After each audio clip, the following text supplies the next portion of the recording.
Good evening, everyone, and welcome to Afro Political. Two guys, two mics at our local RJs by having two drinks. My name is James Smart. I'm Marvin Tumbo. And this is our episode 20. Let's get to the comments. Yes. Donald Odhiambo, who watched our episode 19 last week, sent us a message and he says, this Tumbo guy, and I'm not pointing, is partisan, subjective, doesn't understand Kenyan electoral law, Kenyan politics, how politics and economy work, and most importantly, the power of the people's voice. He's spoiling this show. If he has something worth listening to, then let him come out and argue where real and smart political commentators talk politics. Tumbo guy, what do you have to say? Number one, of course, I'm partisan. We all have our political views, and the purpose of this show is not to hide our political views. It's in fact to talk them out, to discuss. Right. If you're able to convince me, I might move. All right. Yeah, but you don't convince me by insulting me, surely. All right. So, Donald, the reason why we've done 20 episodes, I mean, if you watch from the first episode, is that one, we want to get out the real, raw political ideas to come out. That is number one. Honest one. Yeah, and most importantly. But secondly, we want to also have those arguments respectfully. Yeah. All right? Achime says the problem with our democracy, and I think when you're talking about, the construction of a democracy last week, he says that the problem with our democracy is the overlapping job descriptions between county and national governments. How do we address this? I don't think the descriptions are overlapping, number one. Yeah. And number two, within the constitution, you have a committee that has been set up, the Intergovernment Relations Technical Committee, which actually defines the roles of national government, of county government, and more importantly, where the two meet. So the Intergovernment Relations Technical Committee actually comprises both county and national government officials who define especially those devolved functions and how national government and county governments relate. So I don't think there is any conflict. The thing about our county governments and our system of governance, it's less than 7 or so years, of old, right? And it's very young. We still are trying to set up systems, all right? The county governments have a humongous task to set up systems of accountability, systems of how to, operate, make sure that they reach out to the levels of counties where they need to reach out. These are systems that have taken 50 years to build at the national level. At national level. These guys have only had 5 years. Yes. So we must cut them some slack on that level. And secondly, the national government has to create linkages between them and other new functionaries that have been created. Yes. And this takes a bit of time. This week, some have said, and I've seen on social media, the Supreme Court of Kenya, others have said it, the Supreme Coronation of Kenya. Where are you? I'm happy with the proceedings so far, but I'm more interested in what happens on Monday. The ruling. The arguments that have been put forward, first and foremost for me, I think the biggest issue, even as we had talked about earlier, is that we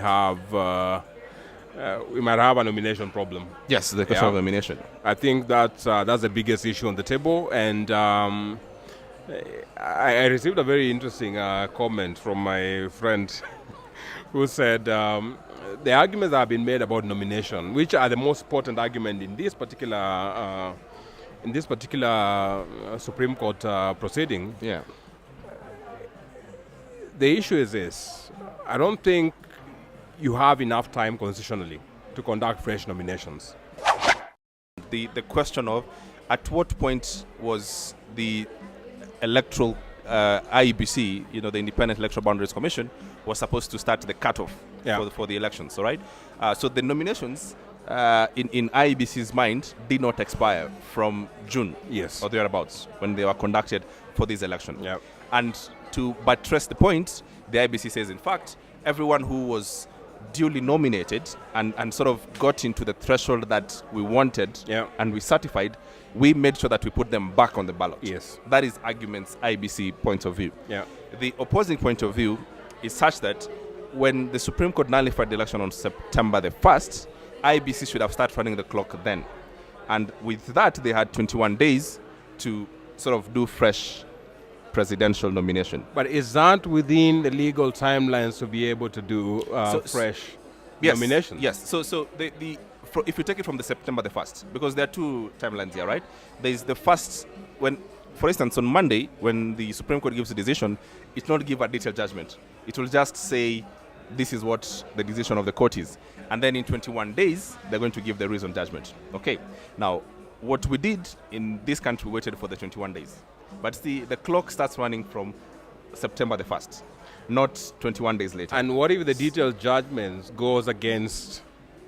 So that's part of the thing. So I'm saying, so the other argument, which they presented in court by Mwau and Njonjo Mue and Khalifa and Tim, was that from September the 1st, as soon as the election was nullified, IEBC should have started running the clock then issue fresh call for a fresh nomination, which would run to 21 days, all right? Then after the 21 days, which would be in tandem when exact the same day, or maybe a day or two after the reasoned judgment, then now you receive the new nominations, then you have additional, because it's 60 days period, you know. So that is an argument that they would still have. And the courts would have to pronounce themselves on that question, because this is not the last time we'll deal with this question. Yeah, of course. All right, in this election, it has, in many ways, after the Supreme Court announces itself, because it's a substantive question. Yeah. It has implications on exactly the withdrawal question, Yes, which is our next point. Yes. So, did Raila Odinga withdraw in this election? I don't think so. In writing, politically, maybe. But as far as the Constitution says, in terms of signing on Form 24A, he didn't. So, which he refused to as well. Well. So the other question for that question again, it takes us back to the nomination. Yes. Okay. It does. Which nomination stand? Yes. So again, if for him to have resigned and signed up Form 24A or whatever it is, he should have resigned in June. You get what I mean? So, is there a provision for after an election has been nullified and the candidates are in, is there a provision for them to legally quit the race? Because that is the substantive question. That was interesting, actually. Right? But like you said, the question that the Supreme Court would have to handle, which is possibly the sticking point, is does the candidate have a legal way of exiting the process once an election has been nullified? So that when they answer that, then they would have to say what is the legal procedure. But that will only apply going forward. That's what I'm saying. Yes, they will have to give the legal procedures. Yeah. All right. And then the implications of Raila Odinga's withdrawal or not is this: that if Raila Odinga was in that election and is not represented as an interested party in the Supreme Court in this election because he didn't have anything to do. So in many ways, the Supreme Court has made a decision. NASA wanted to be enjoined, I guess, and they fought so much to be enjoined. They said they were sued as the fourth respondent, if I'm not wrong, by the Njonjo Mue and Khalifa. Yes.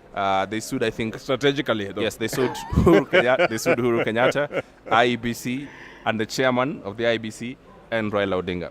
And of course, obviously, Uhuru Kenyatta, IEBC, and the chairman would be on one side. Yeah. So in many ways, they're looking for backup. And then the backup would have been Raila, because Raila, of course, if you had been in the Supreme Court, his lawyers would have been against IEBC. Yeah. All right?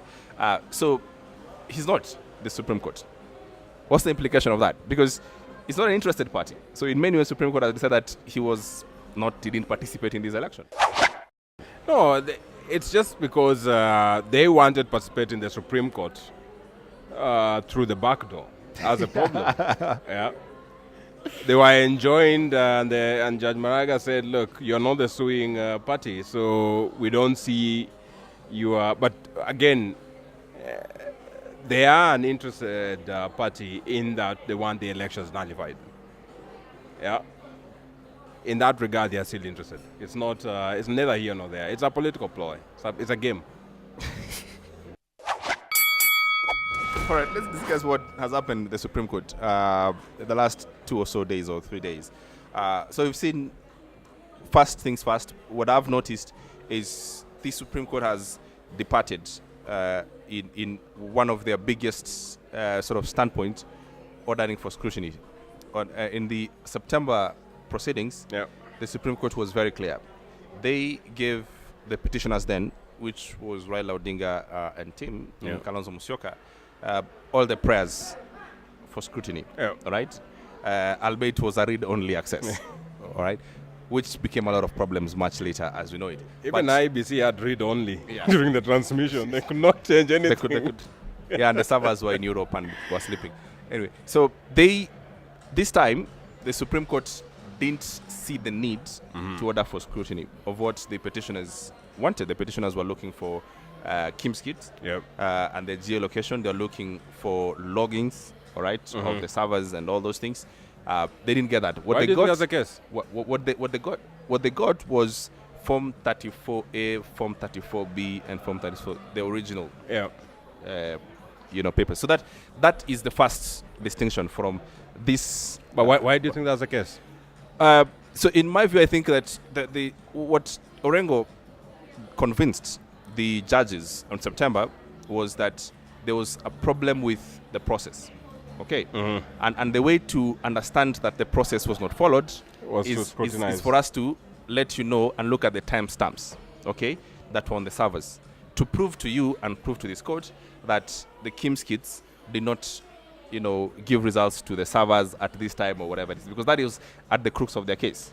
And the courts to allow you to prove it, then have a read-only access. But don't you think also there must have been a benefit of also hindsight for the Supreme Court? No, because so that was my first point. The second point is the Supreme Court has not departed from the process question. Yeah. Okay. Because they did that on the question of for you to understand how the process went wrong, you have to start from the very beginning. Yeah. Okay. Now, what these petitioners were asking for, and their case is heavily bent on the turnout question. Yeah. All right. So they were told that if only you're looking for is the turnout, then you can see it on the Form 34s, the original forms. Okay. And then you can also have the voters' roll. Yeah. Okay. So you can run against that. That in many ways you don't need the access to the KIMS kit and the servers, because you still can prove, through the process. Through the Yeah. So they still haven't departed, but what they've departed from is the idea, okay, that the scrutiny, in many ways and in many sense, sort of gives you the only benefit of doubt to prove your case. Okay. That's what I've noticed, and it's a big departure from what they did in September. My curiosity around this whole process is also around even the behaviors and wisdom that the judges have in terms of what has happened. Yeah. Following the nullification. Wisdom, you said? Yes. Right. Because what is important for them now is not just the process as well. Yeah, it is a process as well, but they understand now that there's much at stake. Yeah, they understand the politics that were at play. Yeah, and these, of course, has to inform their judgments. How are you doing? How are you guys doing? No bad. Okay, not bad. Yes. Sorry, I don't think I've officially met you. Marvin. Okay, Janet. I met him. And we were just talking politics earlier on. Good job, by the way, you guys. I cannot believe I'm actually video bombing the shoot. This was unplanned. I'm very sorry. Hey! When is this political situation going to come to an end? Marvin, Monday. James? I just feel like Monday's the beginning of something else. Inauguration. Well said. And it'll end there. See, this is the thing. I don't think it's a legal problem. It's a political situation. Yeah. Right? And in many ways, let's be clear, there's only two things the Supreme Court can do. It can only either nullify the election or let it stay, all right? So if it nullifies the election, 60 more days. Okay, that we know. Yeah. If it stays the election, then inauguration in 2 weeks from then. That's November 28th, right. Tuesday, this inauguration. But it enters the problem into a political scenario, because if some very clever person who has told us, if you were to go to the numbers of August the 8th, 8 million versus 6 million, it gives you a picture of a divided country. Yeah. All right? That's true. It's not telling you that the country was overwhelmingly in one side. All right? But and my question is, which country ever is? Which country ever is? That's the thing. See, the thing is this, right? I feel like that's a trend, right? I mean, but I mean, for instance, let's take Britain. Okay? A few months ago, Brexit, right? And they went to this massive political turmoil, had another election just a few months ago, went really, really, south for the Conservatives, but no one tells you that the British, we know they are very divided, that everything has stopped for them. Yeah. You get what I mean? No, What's but the difference with us? But here's the thing. Now, it has stopped. They are in shit now. No, they are. Look. I feel like I need to let you guys continue. Only because you jumped into something. I jumped into no, I love it. I actually do love it. No, it's funny because I was speaking to Wambaire, who's a young lady I was just speaking to, and I was telling her how much I'm internalizing the history of politics for different countries. Lately, I've been really internalizing it. So it's a conversation I'm very ready to have. Maybe just not now. Not on your set. Marvin, James, fantastic job. Really great job. I love this show. I think you demystify politics in a really good way. Have fun. Enjoy your whiskey and beer. And I'll see you. Thank you. That was Janet Mugo, everyone. Hi, guys. Hey. I see you allowing intruders. Yes, we are. Very good. Thank you very much. Yes. I love the show. I'm one of your followers. I've been reading comments about how some of you are biased, like Mr. Tumbo. And partisan and many other adjectives. And Smart does not do anything to defend you. It doesn't. But I just want to make a small comment. Yes. First of all, my name is Patrick Ngatia. Yeah. Like I said, I'm a fan of the show. Thank you. There's a lot of TV shows going on, or talk shows, and most of the time it's about, it's like nowadays it's about elections, about politics, NASA versus Jubilee. Yes. And so there's always that situation where some people are on one side, others are on the other. Not many of them are agreeing. So at the end of the day, Kenyans remain divided. Yep. I want to say something and then perhaps you can comment. On 8th of August, we had 6 elections. Yes. 5 of them were successful. Yes. Because we have governors, we have senators, we have MPs, we have MCAs, and we have county governments and women reps. Only one election, the presidential one, was invalidated. Yes. But the mood in the country is like we lost everything. And if you ask me, we got 90%, which is a clean A. So the 10% is the one which is giving us indigestion. I don't know if this show can help us to begin to come together. And therefore, my request to the two of you is if you can begin that process of assuring Kenyans that we are indeed making progress. Having scored an A, we just need to get the remaining 10% right, and then we are home. What do you think, Mr. Tumbo? I love that comment. Yeah. We got an A. No, we got an A, essentially. Yes. Yeah, we got an A, and I didn't know. I've never had that, by the way. That is fresh. No, it is. But also it tells you the amount of weight that we put to presidential elections, doesn't it? Yeah. Yeah. To an extent where everything else that has been done right can be. It's as if everything was invalidated. Yeah. Are we able to live in a situation where we have, because if a governor elections become invalidated, the country would not be in this scenario, of course, would it? Of course not. Yeah? Yeah. But how, does it say how much, or does it even speak to the point that our devolved system of government isn't devolved in our minds as yet?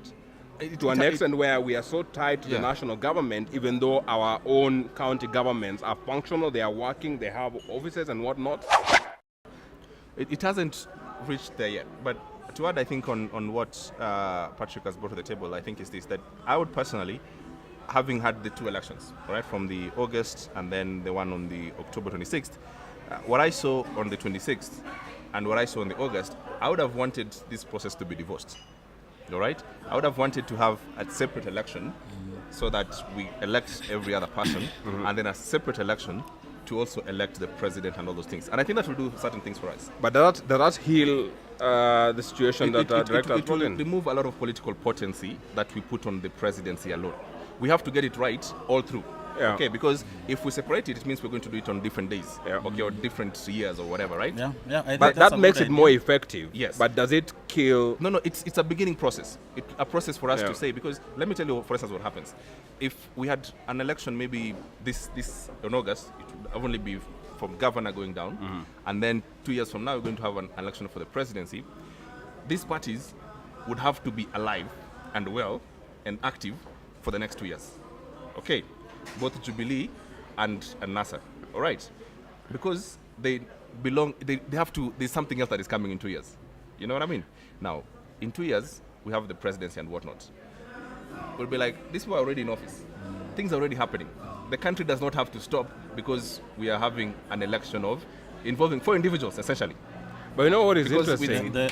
I think there's a point there because most mature democracies have actually separated the presidential election and the other ones. Which brings me to the final comment so that I leave you guys to continue. I think where we are, because we are in a devolved system, we have 2 levels of government, national and the Yes. devolved government. Yes. Yeah. Because the devolved units are still functioning, I think we need to appreciate that and leave them to function without interference. Yeah. They should not also interfere with the national national government, government. because if they were separated, you will not be hearing formation of people's assemblies meant to address the presidential The problem. president election, of course. Yeah. Yeah. Yeah, they, they would be they would be separate active and units. working. Yeah. Actually, the counter governments would be the ones telling the national government, come on, Get your shit together." Get your shit together. Yeah. We need to work. We have doctors to pay. Yeah. We have bills. I mean, we have county staff. We have things to do. They would not be in a political conundrum and caught up in a political cycle. So is it because also can we give the same reason that our devolved systems are young to an extent where they are not mature to that level? Is that the same reason we can ascribe as we did? We separate them and we separate the way they function. Like now, you hear them saying they are waiting for the national government to become organized so they can get funding. So that they can get the money. So they are also being affected by the problem. If Yeah. they can be completely devolved, it can be a Yeah, solution. because the question is this, and as you make your point as a leap, the county governments have a lot of leverage to start getting their own money even from the counties themselves, from licensing and figuring out, the factories that they can protect and serve and all these things, and getting money. They have a lot to get money. So, yes, they need to get money that gets traditionally from national government, but still nothing stops them from expanding their baskets Exactly. on how to make money. All right, and that only happens when our politics is not tied to elections every 5 years, and particularly one election, because now we know that we are stuck with one election. Like, we can get the rest right. We can get every other election right, but that one, The drafters of our constitution borrowed a lot of what we have in terms of the bicameral system from the Yeah. US. Yeah. but US has 2 elections as well. They separated No, that. but what I'm saying exactly. If you take even, for instance, the U.S. senators, yeah, the Senate race in the U.S., senators have a different term. Yes, 6 years. Term limit. Yeah. Yeah, they have 6 years. Yeah. And the reason they have 6 years is because their role ideally is to check the executive. Precisely. And the reason they have 6 years and the executive has 4 years is that they are able to run They cannot transition. flip them. to transition. Yeah. So, and then at any one point, only a third of the U.S. Senate can go for elections. Yeah. Which means 2/3 are always there Remain to for ensure there is sustainability. Institutional exactly. memory Continuity. and government is continuing. Exactly. There's a all those things. continuity Yeah. to it. Now, I'm wondering why we didn't bring that in. And then number two, to your point of separating this, I think it would be important as well. To an extent where if you separate that, also these roles need to be separated, because the U.S. Senate, for the longest time, maybe not now, but for the longest time, acted as a checker Yeah. of the executive because they had the capacity to, That's true. and they were not beholden politically, Yeah. because the president cannot threaten you with re-election. So we can say this is not a bad crisis because we are learning, isn't it? It's not. I mean, if you were to look at it, like keenly and what we gain politically out of it, I think we're learning a lot. And point is this, that you see, constitution is one thing, constitutionalism is completely another thing, all animal together, because Yeah. we must learn how to push, because the laws that we have, and laws are not laws until they are tested. Yeah, of and you course. only test them in court. Right? We've not tested 90% of our constitution. We haven't. All right? And actually, we are seeing so many things that need to be changed. Yeah. So exactly. So we are testing them, and I think it's a good thing. Politically, it's a good thing. All right. Only that we need to separate it from stopping people's lives from moving. All right. I think we'll emerge stronger, isn't it? Of course, I think so. Yeah. So some hope for Kenyans. Thank you. Patrick. So it's upon the president right now to make sure, at least try and make sure that the country, Which president? President-elect? the president-elect basically, Uhuru Kenyatta as it were. So the onus is on him to try and really pull the country together and connect citizens right now, right? Yeah. Now focusing on the events of today with the Raila returning into the country, there's been a lot of pomp and celebration Yes. around him almost being inaugurated and a parallel government system, talk of it coming alive and about. So how does this affect Uhuru's presidency in the next 5 years? Because I heard a pundit say for him to succeed in the next 5 years as the president, he needs to find a way to, neutralize the influence that Raila has in the country right now as a population. Is this something that he needs to think about strongly moving forward as the president-elect of the country? Neutralize, pacification, and all Politically, similar terms are bad Those are words. terrible words. Yeah. Raila is a Kenyan. He has political rights, Yes. like everyone else. He's someone who, going to election, got 6 million, if you're to believe those numbers. So he has a portion of the country, whether we like it or not. Now, what you don't want as a president is to neutralize. What you want is to say, I'm the president of the country, and all of you. I'll be your president for all of you. I know you didn't vote for me, okay? I know a message did not get to you. Yeah. Now I want to reach out and find out what is it that I did not do and what is it that I can do, all right? And some of those things are the things we're talking about, the cohesion, the question of how people feel we are, neglected, or we don't have these opportunities there for two communities and all those things. They're difficult conversations, but as the president, he should be able to have those conversations, all right? And open up those links of communications. The idea that, and I'm getting against this idea, more and more, that the only thing we need is Raila and Uhuru to sit in a room and decide. I think that is wrong. It is. Okay, I think it will not sort out the entire problem. Okay, we have some will structural solve it problem. for a minute. Yeah, we have some structural problem with our constitution. That is true. Okay, in so very many ways. There are things that Jubilee wants to change. There are things that NASA wants to change. There are things that neutrals want to change with our constitution. Right? That is part of the discussion we should have. But the biggest problem we have is the question of inclusion. Okay, and that is a function of politics, in my view. And I don't think it's a function of, for instance, the Supreme Court or High Court or the Court of Appeal. We can go and ask those questions. For anything to happen, we need this Supreme Court issue to be settled. These discussions can only happen in a stable environment. Yeah, as is, the president's hands are tied. In that, first of all, you have an opposition that is calling into question his legitimacy at the moment. So when you go onto a table, who's supposed to make those decisions? Because at the end of you must have a decision maker. Someone who Has the where the final buck say. falls. Yeah. And I think these can only happen after this process is done with, Yeah. after the Supreme Court, and you have a president with a new mandate. Now, with that, part of his mandate will be the inclusion and cohesion. And that now will involve reaching out. And as Jim said, the reaching out should not be just to the opposition leader. Because if we are honest with ourselves, some of these things are, when you're dealing at political levels, at that high upper level, some of these things are selfish. So it must start at that level, but also the reaching out has to happen directly with the people. It has to be conversations with the people directly, in that you are actually saying, what are your grievances with me? What are your grievances with my government? What are your historical grievances? What are they that needs to be sorted out? And how do you think, or how do you advise? So those conversations will need to happen, but they can only happen with someone with a mandate, not in this space that we have right now. Okay. Great. So as we wind up, Marvin, what is your highlight for these 20 episodes? That we need to talk more. That we need to... You need to have friends, and not just superficial friends on Facebook and whatnot. You need to have friends who are of a different political persuasion, where who you can have honest discussions with. Yeah, and that's the only way these discussions will end up at the top. My takeout on this is that we are very angry because I looked at the first comments that we had on the program and they keep on coming, and I was elsewhere, and we also need a place to vent. All right, as a Kenyan, I think it's important for us to look for other avenues. The French had the salons, where they could go and talk about their issues and ventilate and that sort of thing, and it helped them to transition into a democracy that they have.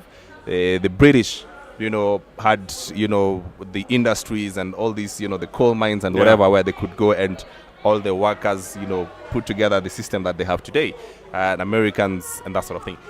As a country, we need to figure out what is that thing that we can't all be told what to do, because I feel, and I've seen this a lot, that we sort of follow party lines, whatever that means, a lot, and we do that a lot, and sometimes it's a good thing, but we need to think about ourselves a bit more. We need to have opposite conversations almost all the time, so that we build each other. We have to. And once we do that, what I've learned as well, and as looking to these comments, is that we tend to agree a lot than we people had supposedly. Except when in political seasons, most of the time we agree. We agree. Come on, we always agree. So despite us, being set up as a business, we're actually a nation.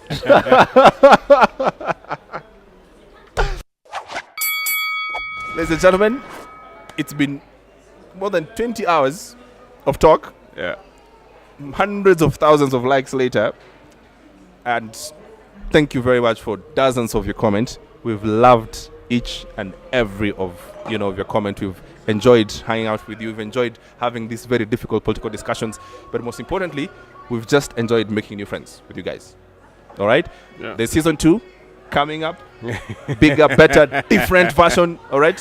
Still in a pub. Of course, still in a pub. And hopefully, Marvin will be less partisan. I don't know about that. But it's been real. I've enjoyed it. I've enjoyed my drinks. And I think hopefully next time you guys will be here with us. Absolutely. Yeah. Every week, every Friday, as soon as we come back, join us. All right, that's us, J-Spot. That is Marvin Tumbo. I'm James Smart. Everyone, this has been 2 guys, 2 mics, having 2 drinks, talking politics at our local at J-Spot. See ya.